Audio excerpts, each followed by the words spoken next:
2 கொரிந்தியர் 5:17 என்ன சொல்லுது அப்படின்னா, ஒருவன் கிறிஸ்துவுக்குள் இருந்தால் புது சிருஷ்டியா இருக்கிறான், பழையவைகள் எல்லாம் ஒளிந்து போயின, எல்லாம் புதிதாயின அப்படின்னு சொல்லி பார்க்கிறோம்.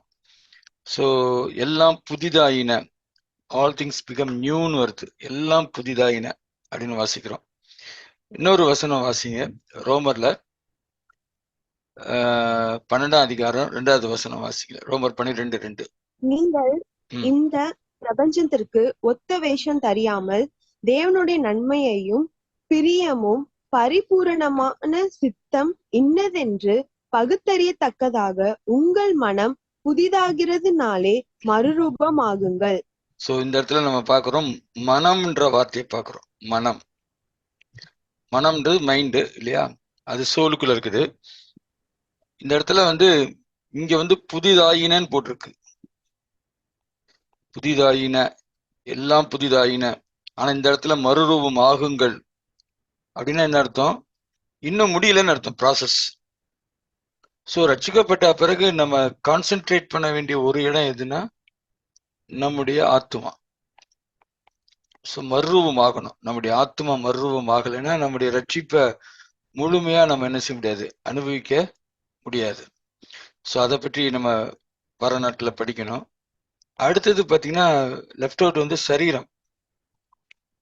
ஸோ இந்த ஆவியை பொறுத்த வரைக்கும் எல்லாம் புதிதாயிடுச்சு. ஸோ சகலமும் புதிதாகி விட்டது அப்படிங்கிற ஒரு கான்செப்டை நம்ம மறந்துடக்கூடாது. ஆத்மா மறுரூபம் ஆகணும். சரீரத்தை பொறுத்த வரைக்கும் ஒரு வசனத்தை நான் உங்களுக்கு காமிக்கிறேன். ரோமர் 8ஆம் அதிகாரத்துக்கு போங்களேன். 23வது வசனம் பாருங்க. 23.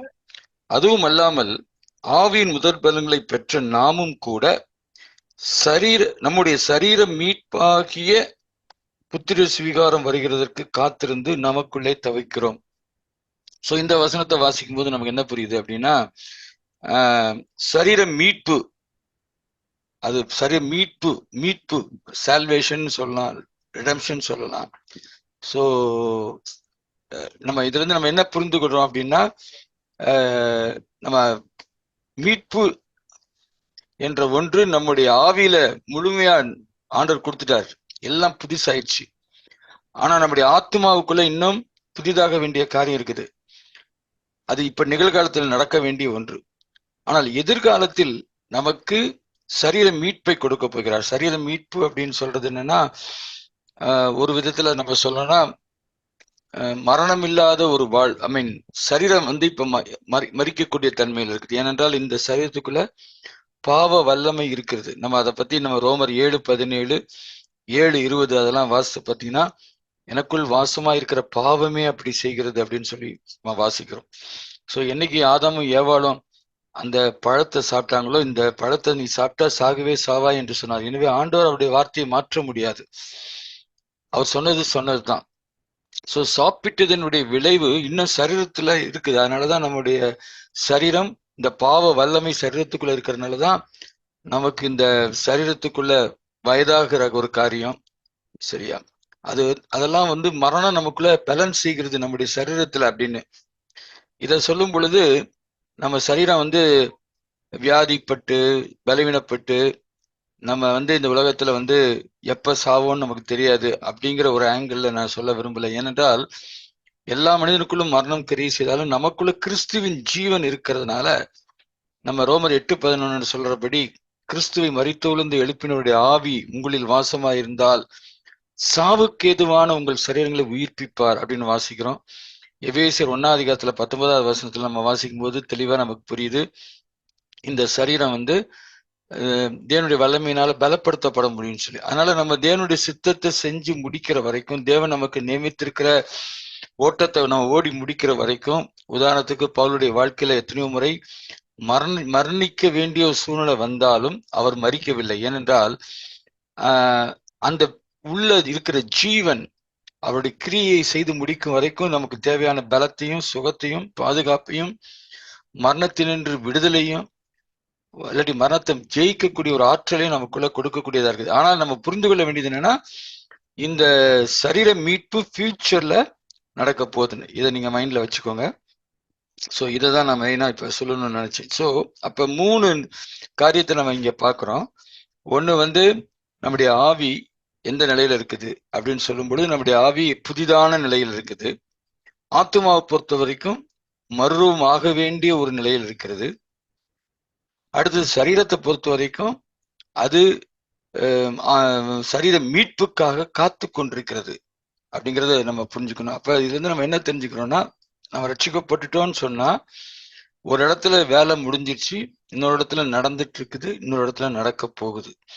இன்னும் சில காரியங்களை நான் சொல்லும்படி விரும்புறேன்.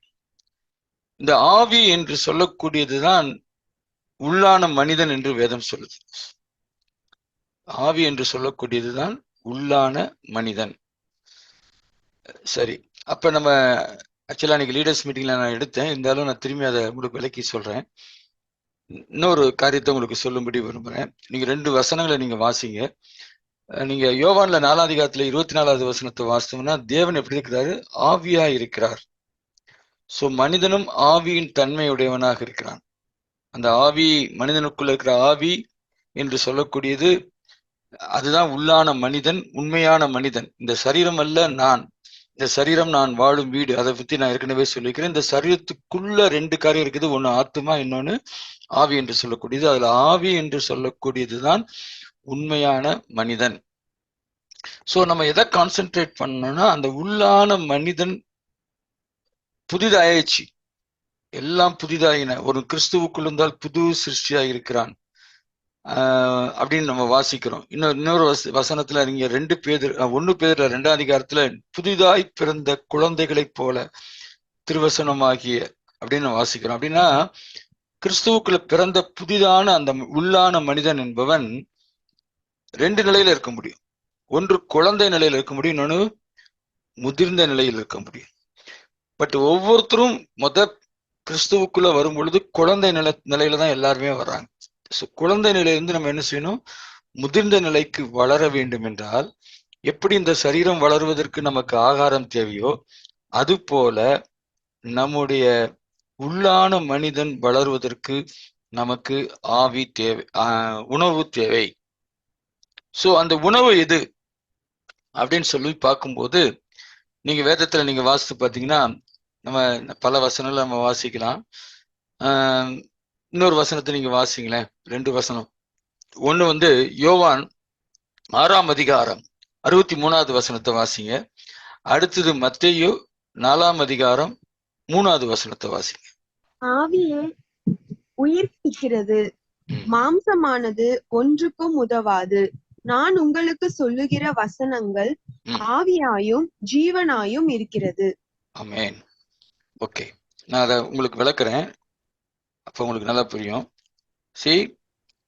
தேவன், சும்மா ஒரு உதாரணத்துக்கு போடுறேன். தேவன் அவர் எப்படி இருக்கிறாரு? ஆவியா இருக்கிறார். இது மனிதன்.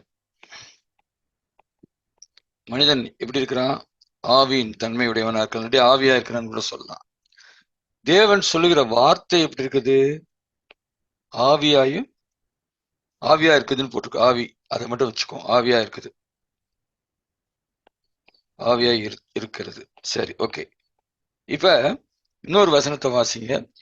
மத்தேயு 4:3 வாசிங்க. அப்பொழுது சோதனைக்காரன் அவரிடத்தில் வந்து, நீர் தேவனுடைய குமாரனே ஆனால் இந்த கல்லுகள் அப்பங்கள் ஆகும்படி சொல்லும் என்றான். அடுத்த வசனம். அவர் பிரதியுத்தரமாக, மனுஷன் அப்பத்தினாலே மாத்திரம் அல்ல, தேவனுடைய வாயிலிருந்து புறப்படுகிற ஒவ்வொரு வார்த்தையினாலும் பிழைப்பான் என்று எழுதியிருக்கிறதே என்றார். சோ இங்க என்ன போட்டிருக்கு? தேவனுடைய வாயிலிருந்து புறப்படும் ஒவ்வொரு வார்த்தையினாலும் பிழைப்பான். அப்ப பிழைப்பான் அப்படின்னு சொல்லும்போது தேவனுடைய வார்த்தை தான் மனிதனுடைய ஆவியினுடைய உணவாக இருக்கிறது, உணவு. ஸோ இதை நம்ம நல்லா புரிஞ்சுக்கணும். ஸோ அதுக்கு தான் வந்து நான் வந்து மெடிடேஷன் பண்றதை பத்தி சொல்லி கொடுத்தேன். அதிகமா மெடிடேட் பண்ண நம்ம என்ன செய்யறோம்னா, தேவனுடைய வார்த்தையை நாம் உணவுன்றதை மறந்துடக்கூடாது. தேவன் எப்படி இருக்கிறாரு? ஆவியா இருக்கிறார். ஆவியான தேவன் அவருக்குள்ளிருந்து ஆவியான வார்த்தைகளை அனுப்புகிறார். அந்த ஆவியான வார்த்தையை மனுஷன் பெற்றுக்கொள்ளும் பொழுது மனிதனுக்கு அது ஆகாரமாக மாறுகிறது. ஒன்று. இன்னொன்னு நம்ம புரிந்து கொள்ள வேண்டியது என்னன்னா, தேவன் வந்து எப்படி செயல்படுகிறார் அப்படின்னு பார்த்தா, இந்த ஆவியாகிய தேவன் எப்படி செயல்படுகிறார்? ஒன்றை படைக்க வேண்டும் என்றால் அவர் வார்த்தைகளை பேசுகிறார். இதை நம்ம நல்லா புரிஞ்சுக்கணும். சோ அப்ப தேவன் செயல்படும் விதம் என்னன்னா வார்த்தைகளை பேசுவது, வெளிச்சம் உண்டாக கடவுது அப்படின்னு சொல்றார். அப்ப ஆவியின் தன்மையுடைய மனிதனாகி நாமும் தேவனுடைய சாயல படைக்கப்பட்டிருக்கிறபடினால நாமும் செயல்படும் விதம் எப்படியாக இருக்க வேண்டும் என்றால் வார்த்தையினால் நாம் செயல்படுகிறவர்களாக இருக்க வேண்டும். ரைட்டா? அப்ப வார்த்தைகளை நாம் என்ன செய்யணும்? பயன்படுத்த வேண்டும். அப்படின்னு சொல்லும்போது நீங்க எலும்பு பள்ளத்தாக்கு எசேக்கியேல் 37 அதிகாரம் போனீங்கன்னா எலும்புகள் எல்லாம் எப்படி உயிர் அடைஞ்சிச்சு அப்படின்னு கேட்டா, ஆண்டவர் கொடுத்த வார்த்தையை தீர்க்கதரிசி பேசுகிறார். சரியா? பேசும் பொழுது அங்கே உயிர் உண்டானது அப்படின்னு, அங்க சரீரம் எல்லாம் எலும்பெல்லாம் ஒன்னா சேர்ந்து ஒரு பெரிய சேனையா மாறினது என்று சொல்லி பார்க்கிறோம். அப்ப இதுல இருந்து நம்ம என்ன புரிஞ்சுக்கிறோம்? தேவனுடைய வார்த்தையை உண்மை என்று அவரு எலும்பை பார்த்து நீ பேசுன்னு சொன்னா, எலும்போட பேசினா எப்படி அது எலும்புக்கு காது இருக்குதா அப்படின்னு ஒருவேளை தீர்க்கதரிசி கேள்வி கேட்டிருந்தால் அவர் என்ன செய்யறாரு? தேவனுடைய வார்த்தையை பேசுன்னு சொல்றத அவர் சந்தேகிக்கிறார். அப்படின்னா என்ன அர்த்தம்? தன்னுடைய ஆவிக்குள் தேவனுடைய வார்த்தையை அவர் கிரகிக்கவில்லை. சரி, இப்படி வச்சுக்கோங்களேன். இப்ப பால் அப்படின்னு, பால் இல்லாட்டி முட்டை அப்படின்னு சொன்னா ஒவ்வொரு உணவு வகைக்குள்ளும் வித்தியாசமான மனிதனுக்கு தேவையான சத்துக்கள், விட்டமின் டி இவ்வளவு இருக்குது அப்படி சொல்லுவாங்க. என்னென்ன அதுக்குள்ள கேட்டகரி பண்ணி சொல்லுவாங்க. ஃபேக்ட் இவ்வளவு இருக்குது, இதெல்லாம் மனுஷனுக்கு தேவையானது. சில உணவு வகைகள் அதனாலதான் ஃபேக்ட் ஜாஸ்தி இருந்தா சாப்பிடாதீங்கன்னு சொல்லலாம். இப்படி ஒவ்வொரு உணவு வகைகளுக்குள்ளும் எப்படி சத்து பொருட்கள் நிறைந்திருக்கிறதோ அது போல தேவனுடைய வார்த்தைக்குள்ளும் ஒன்றை உருவாக்குவதற்கான மூலப்பொருள் இருக்குது. இப்ப ஒரு டேபிள் இருக்குது அப்படின்னு சொன்னா அதுக்கு மூலப்பொருள் எதுன்னா மரம். மரம் என்கிற மூலப்பொருளை கொண்டு நாம் ஒரு டேபிளை நம்ம வடிவமைக்கிறோம். அதே போல தேவன் ஒரு வார்த்தை சொல்றான்னா அந்த வார்த்தைக்குள் அந்த காரியம் நிறைவேறி முடிவதற்கான மூலப்பொருள் அந்த வார்த்தைக்குள் இருக்கிறது. இந்த கான்செப்டை முதல்ல நம்ம நல்லா புரிஞ்சுக்கணும். சோ நம்ம என்ன செய்யணும்? ஆவியா இருக்கிற தேவன் தன்னுடைய ஆவியின் மூலமாக தன்னுடைய வார்த்தையிலிருந்து நமக்கு ஒரு வசனத்தை கொடுக்கும்போது அதை வெறும் சத்தம் என்று எண்ணிக்கொள்ளக்கூடாது. வெறும் சத்தம் என்று எண்ணிக்கொள்ளக்கூடாது. அதுக்கு நான் ஒரு டெஃபினிஷன் உங்களுக்கு காண்பிக்கும்படியாக விரும்புகிறேன். Words R thoughts. வார்த்தை என்பது என்னது? கீழே என்ன போட்டிருக்கு? எண்ணங்கள், யோசனைகள், கருத்துக்கள் மற்றும் நோக்கங்கள், வெளிப்பாடு. Words are thoughts, ideas, opinions and purposes articulated. The ability to use words is the most important thing given to human being. Man is a spirit.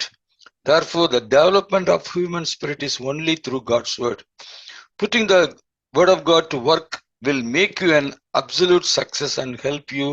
So, அப்படின்னு வாசிக்கிறோம். அப்படின்னா என்ன புரியுதுன்னா, தேவனுடைய வார்த்தையை நம்ம எந்த அளவுக்கு உள் வாங்குறோம், நல்ல கவனிய, அதை நான் உங்களுக்கு விளக்குறேன். இப்ப தேவனுடைய வார்த்தை நம்ம ஆவிக்குள்ள வருது. அதுக்குள்ள என்ன இருக்குன்னு சொன்னேன்? மூலப்பொருள் இருக்குன்னு சொன்னேன். அந்த வார்த்தையை நம்ம விசுவாசிச்சிட்டோம்னா என்ன அர்த்தம்னா, we are retaining it in our spirit. மூலப்பொருள் உள்ள ஒரு வார்த்தையை, அதான் சொன்னேன், வார்த்தைகளுக்குள்ள என்ன இருக்குது? இப்படி நடக்கணும்னு ஒரு எண்ணம், இல்லாட்டி ஒரு யோசனை, ஒரு கருத்துக்கள், ஒரு குறிப்பிட்ட காரியத்தை பற்றி. ஃபார் எக்ஸாம்பிள், ஆண்டவர்கிட்ட கேட்கிறாரு, நீரே ஆனால் நான் வர கட்டளையிடும் அப்படின்னு பேதுரு சொல்லும்போது ஆண்டவர் சொல்ல வா அப்படின்னு சொல்றாரு. அப்ப அந்த வா என்ற வார்த்தைக்குள் ஒரு என்ன மூலப்பொருள் இருக்குன்னா, தண்ணீரின் மேல் நடக்க வைக்கக்கூடிய ஆற்றல் என்கிற மூலப்பொருள் அங்கு உள்ள இருக்குது. சரியா? திறக்கப்படு அப்படின்னு சொன்னா ஏதோ மூடி இருக்கிற ஒன்றை திறக்க வைக்கும் ஆற்றல் உள்ள ஒரு மூலப்பொருள் அந்த வார்த்தைக்குள்ள இருக்குது. ஆண்டவர் அதனாலதான் வார்த்தையை பயன்படுத்தி சுகப்படுத்துறத பாக்குறோம். வார்த்தையை அனுப்பி அவர் குணமாக்குகிறார் என்று சொல்லி. அப்ப வார்த்தைக்குள் அந்த மூலப்பொருள் இருக்குது. ஆனா அது ஆவியா இருக்குது. அதுதான் நம்ம பார்த்தோம். தேவனுடைய வார்த்தை எப்படி இருக்குது? ஆவியா இருக்குதுன்னு சொல்லி பார்த்தோம். சோ நம்முடைய ஆவிக்குள் ஆவியா இருக்கிற தேவனுடைய வார்த்தையை நம்ம உள் வாங்குறோம் அப்படிங்கிறது எதை வச்சுன்னா, அதை விசுவாசிக்கிறத வச்சு. சோ விசுவாசித்தால் என்ன செய்யறோம்? ஆவிக்குள் இருக்கிற அந்த மூலப்பொருளை விசுவாசத்தை கொண்டு நாம் தொடுகிறோம். இப்ப உதாரணத்துக்கு நீங்க எலக்ட்ரிக்கல் சாக்கெட் இருக்குன்னு வச்சுக்கோங்க. சாக்கெட்ல பிளக் இருக்குது, சாக்கெட் இருக்கு, ரெண்டு இருக்குது. சாக்கெட்ல எலக்ட்ரிசிட்டி இருக்குது, பிளக் அதுல சொருகிறோம். சொருகுனா ஆட்டோமேட்டிக்கா எப்படி உள்ள இருக்கிற எலக்ட்ரிசிட்டி அந்த சாக்கெட்டுக்குள்ள இருந்து பிளக் வழியா அது என்ன செய்யும், போய் ஒரு அயன் பாக்ஸ் அதில் கனெக்ட் பண்ணா அதை ஹீட் பண்ணும், ஒரு ஃபேனை கனெக்ட் பண்ணா அதை சுத்தம் வைக்கும், ஏசியை கனெக்ட் பண்ணா ஏசியை ஓட வைக்கும். எந்த பொருளை நம்ம அந்த இயந்திரத்தை அந்த அதோட கனெக்ட் பண்றோமோ அது அந்த காரியத்தை எல்லாமே இங்க உள்ள இருக்கிறது ஒன்னே ஒண்ணுதான். இது மின்சாரம் என்ற ஒன்றுதான். ஒரு கருவியின் மூலமா போகும்போது சூடு உண்டாக்குது, இன்னொரு கருவியின் மூலமா அது போகும்போது குளிர்ச்சி உண்டாக்குது, இன்னொரு கருவியின் மூலமா போகும்போது அது ஓட வைக்குது. உங்களுக்கு புரியுதா? உங்களுக்கு ஒரே ஒரு ஆற்றல் பல காரியத்தை செய்யுது. அதே மாதிரி நமக்குள் தேவனுடைய வார்த்தையை நம்ம உள் வாங்கி விசுவாசிச்சிட்டோம்னா அந்த வார்த்தைக்குள்ள என்ன கருத்து இருக்குதோ, அந்த வார்த்தைக்குள்ள என்ன எண்ணங்கள் இருக்குதோ, அந்த வார்த்தைக்குள்ள என்ன யோசனைகள் இருக்குதோ, அந்த வார்த்தைக்குள்ள என்ன நோக்கங்கள் இருக்குதோ, அது என்ன செய்யுதுன்னா, இப்ப மின்சாரத்தை நீங்க பார்க்க முடியாது. ஆனா நீங்க ஒன்னு சொருகிட்டு அயன் பாக்ஸை நீங்க பிக்ஸ் பண்ணீங்கன்னா சூடு வந்தா பிறகு நமக்கு தெரியும் நமக்கு மின்சாரம் என்ற ஒன்று இருக்கிறது என்று சொல்லி. ஒரு பல்பை கனெக்ட் பண்ணா அது எரிவதன் மூலமா மின்சாரத்தை பார்க்க முடியாது, ஆனா மின்சார ஆற்றல் பாய்வதனால் வரக்கூடிய விளைவை நாம் பார்க்க முடியும். அது போலதான் நம்முடைய வாழ்க்கையிலும் நாம் தேவனுடைய வார்த்தையை உள்வாங்கி அந்த வார்த்தையை நம்ம என்ன செய்யணும், அதை விசுவாசிச்சு, விசுவாசம் தான் அந்த பிளக் பாயிண்ட சொருகிற மாதிரி சொருகிட்டோம்னா அது என்ன செய்யும், மேனிஃபெஸ்ட் ஆகும். எப்படின்னா காணக்கூடிய விதத்தில். எப்படி காணக்கூடாத ஒரு மின்சாரம் அதை பிளக்கை நம்ம சொன்னோன்னே காணக்கூடிய விதத்துல ஒளியாக அது ஹீட்டா குளிர்ச்சியா அது வெளிப்படுதோ, அது போல காணக்கூடிய விதத்தில் மக்கள் பார்க்கக்கூடிய விதத்தில் அது என்ன செய்யும், வெளிப்படும். அதனாலதான் நம்ம பேசுகிற வார்த்தைகளை குறித்து நாம் ஜாக்கிரதையாக. ஏன்னா நம்ம ஆவியின் மனிதர்கள். நம்முடைய வார்த்தைக்குள் என்ன இருக்குதுன்னா அந்த கருத்துக்களை ஒன்றை செயல்படுத்தும் ஒரு கருத்துக்களை. இப்ப நீங்க ஃபார் எக்ஸாம்பிள் ஒருத்தரை பார்த்து நீங்க ரொம்ப அவரை அவமானப்படுத்துற விதத்துல நீங்க திட்டுறீங்கன்னு வச்சுங்க, அடிச்சா எப்படி வலிக்குமோ அதை விட அதிகமாக வார்த்தையை கொண்டு நம்ம அடிக்காமலே ஒருத்தரை காயப்படுத்த முடியும், அவங்கள சோர்வுக்குள்ள ஆக்க முடியும், அவர்களை பயத்துக்குள்ள கொண்டு வர முடியும். உங்களுக்கு அப்ப மேனிஃபெஸ்டேஷன், பயம்ங்கிறது ஒரு மேனிஃபெஸ்டேஷன், கவலைன்றது ஒரு மேனிஃபெஸ்டேஷன், வெளிப்பாடு. ஆனா அந்த வெளிப்பாடுக்கு மூல காரணம் எது அப்படின்னு கேட்டீங்கன்னா எது, அந்த சொல்லப்பட்ட வார்த்தைகள். எனவேதான் நான் இந்த நேரத்துல என்ன சொல்ல விரும்புறேன்னா, நீங்க எந்த அளவுக்கு தேவனுடைய வார்த்தையை நீங்க விசுவாசிச்சு அதை பேசுறீங்களோ அந்த அளவுக்கு நீங்க அந்த அந்த வார்த்தைக்குள்ள இருக்கிற அந்த வல்லமை அந்த நிலையில் உங்களை கொண்டு போய் விட்டுரும். இப்ப உதாரணத்துக்கு நான் சொல்றேன் இல்லையா, நீங்கள் உலகத்துக்கு உப்பாய் இருக்கிறீர்கள், நான் உப்பா இருக்கிறேன். நீங்க தேவனுடைய வார்த்தையை அப்படியே ஏற்றுக்கொண்டீங்க, விசுவாசிட்டீங்க அப்படின்னா உங்க வாழ்க்கை உப்பாக செயல்படும் நிலையில் அந்த வார்த்தை உங்களை கொண்டு போய் வச்சிரும். சோ அதனால இது இன்னைக்கு இந்த ஒரு மெயின் காரியத்தை நான் உங்களுக்கு பகிர்ந்து கொள்ள வேண்டும் என்று சொல்லி விரும்பினேன். சரியா? இதுல ஏதாவது உங்களுக்கு டவுட் இருந்தா கேளுங்க. நம்ம நீங்க சொன்ன மாதிரி இந்த வார்த்தையை இப்ப நீங்க ஒரு டீச்சரா சொல்லி தரும்போது இதை நம்ம அப்ளை பண்ணும்போது நடுவுல நம்மளோட ஃபெய்த்தை டிஸ்டர்ப் பண்ற மாதிரி சில காரியம் நடந்தா அப்போ யோசிக்க தோணுது பாஸ்டர். நம்ம ஆண்டவரோட வார்த்தையை சொல்லிதானே போயிட்டே இருக்கோம், ஆனா நடுவுல இப்படி டிஸ்டர்ப் பண்ற மாதிரி இப்படி வருது. அப்ப நான் போறது கரெக்டானும் போது கரெக்டுன்னு தோணுனாலும் அந்த வார்த்தையை இப்ப தொடச்சு போட்டு போயிடலாமா எப்படி பாஸ்டர்? அது அவங்க சொல்ற வார்த்தையை தொடச்சு போட்டு போயிடணும், மற்றவங்க சொல்றாங்க. ஏன்னா இப்போ கிறிஸ்துவின் ஜீவன் உள்ள இருக்கிறதுனால நம்ம சொன்னீங்களே ஃபர்ஸ்ட், அந்த சரீரம் முடிகிற வரைக்கும் அது நம்மளுக்கு கூடவே இருந்து அந்த ஜீவன் நம்மளுக்கு உதவி செய்யுது. அது போல இந்த வார்த்தைய சொல்லி சொல்லி இப்ப நீங்க சொல்லி தரீங்க, அதை சொல்லி சொல்லி நம்ம ஜெயிச்சுட்டே போற மாதிரி நான் உணர்றேன். நடுவுல சில விஷயங்கள் அப்படி நம்ம கரெக்டா தானே ஓடுறோம், கரெக்டா இந்த வார்த்தைய சொல்லிதானே ஜெயிச்சுட்டே போறோம் அப்படின்னு தோணுது. நடுவுல இப்படி சொல்றது கரெக்ட், நான் செய்யறது நான் சொல்ல வர்றது புரியுது. நீங்க என்ன சொல்றீங்கன்னா நடுவுல வரக்கூடிய சோர்வுகள், நம்மள டிஸ்கரேஜ் பண்ணக்கூடிய காரியங்கள் வரும் பொழுது நீங்க தொடர்ந்து நீங்க இப்ப ஃபார் எக்ஸாம்பிள் நீங்க பிளக்க சொருகி வச்சிருக்கீங்க. யாராவது சொல்றாங்க நீ பிளக்க சொருகியே வச்சிருந்தீங்கன்னா பல்பு வெடிச்சிரும் சொல்றாங்கன்னு வச்சுக்கோங்க உதாரணத்துக்கு. அவங்க சொல்றது உண்மைன்னு சொல்லி நீங்க எடுத்துட்டீங்கன்னா பல்ப் எரியாது. சரியா? நீங்க பாட்டுக்கு நீ அத அந்த பிளக்குக்குள்ள சாக்கெட்டுக்குள்ள பிளக்க சொருகுனது அப்படியே விசுவாசத்துல நீங்க என்ன செய்யணும்? உங்களை காத்துக்கொள்ளணும். அதனாலதான் ஆண்டவருடைய வசனம் சொல்லுது, இரு மனம் உள்ளவன் தன் வழிகளில் எல்லாம் நிலையற்றவனா இருக்கிறான். அவன் கத்திரத்திலிருந்து எதையாகிலும் பெறலாம் என்று நினையாது இருப்பானாக. ஏன்னா நீ பிளக்க சொருகிறீங்க எடுக்கிறீங்க, அப்ப லைட் தொடர்ந்து எரியாது. சரியா? அதனால நம்ம இப்ப நான் என்ன உங்களுக்கு அதன் மூலமா சொல்ல விரும்புறேன்னா, உங்களுக்கு அனுபவத்துக்காக ஆண்டவர் ஒருபோதும் என்ன செய்ய மாட்டாரு, பொய் சொல்லுகிற தேவன் அல்ல. அப்ப ஒருத்தருடைய வார்த்தையை நம்ம விசுவாசிக்கணும்னா அந்த வார்த்தைக்குள்ள இந்த மூலப்பொருள்லாம் இருக்குது. அந்த நபரை பார்க்கணுமா, அந்த வார்த்தையை பார்க்கணுமா? வார்த்தையை மட்டும்தான் பாஸ்டர் பார்க்கணும். இல்ல அது ஓகே. நான் வார்த்தையை பார்க்கணும்னா இப்ப ஒரு 2 பேர் வார்த்தை சொல்றாங்க. ஒருத்தர் எப்பயுமே சொன்னதை நிறைவேற்றாத நபர்னு உங்களுக்கு தெரியும். இன்னொருத்தர் சொன்னதை நிறைவேற்றுகிற நபர்னு தெரியும். 2 பேரும் ஒரு குறிப்பிட்ட நேரத்துக்கு வரேன்னு சொன்னா நீங்க யாருடைய வார்த்தையை ஏத்துக்குவீங்க? நிறைவேற்றுகிறவருடைய வார்த்தையை தான் நம்ம. ஆமா. அப்ப ஒரு வார்த்தை மட்டும் இல்ல, சொல்லுகிற நபரும் மிக முக்கியமானவர். சோ தேவன் மாறாதவர் அப்படிங்கறத நீங்க விசுவாசிங்கன்னா அவருடைய வார்த்தையும் மாறவே மாறாது.